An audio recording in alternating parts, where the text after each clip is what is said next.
сложение баллов 1-0 в пользу за красным трико. Синим трико Николай Азонов. 1981 года рождения. Представляет команду спортивной школы Олимпийского резерва номер 10 имени Геннадия Манчуева.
Победил Вадим Будажапов.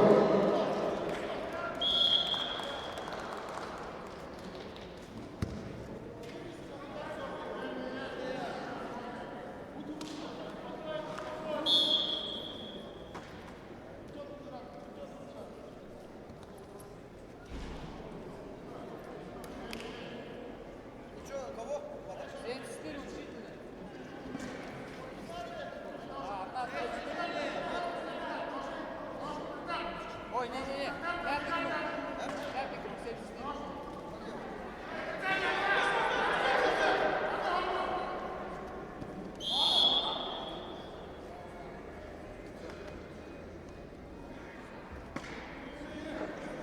На такой приглашаются борцы вес 74 килограммов. Пятый круг Лев Григенев, Максим Доржиев.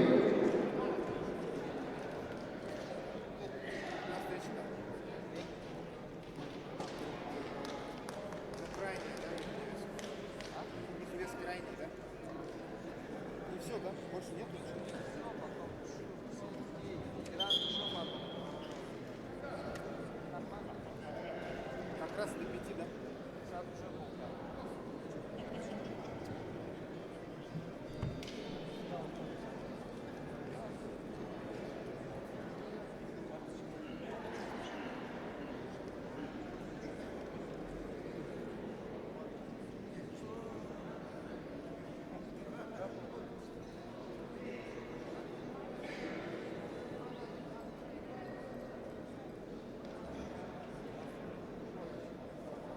Повторно приглашается Лев Гиргенов, Максим Доржиев.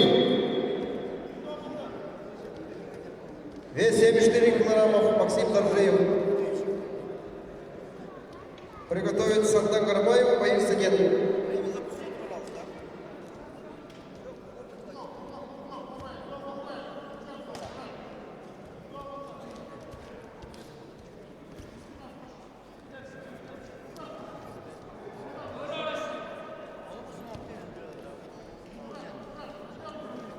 Повторно приглашается Максим Доржиев.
Победу присуждается Великто Наджафову. Приглашаются борцы веса 65 килограммов. Боинто Севенджапов, Алдар Уюв. Борьба за третье место.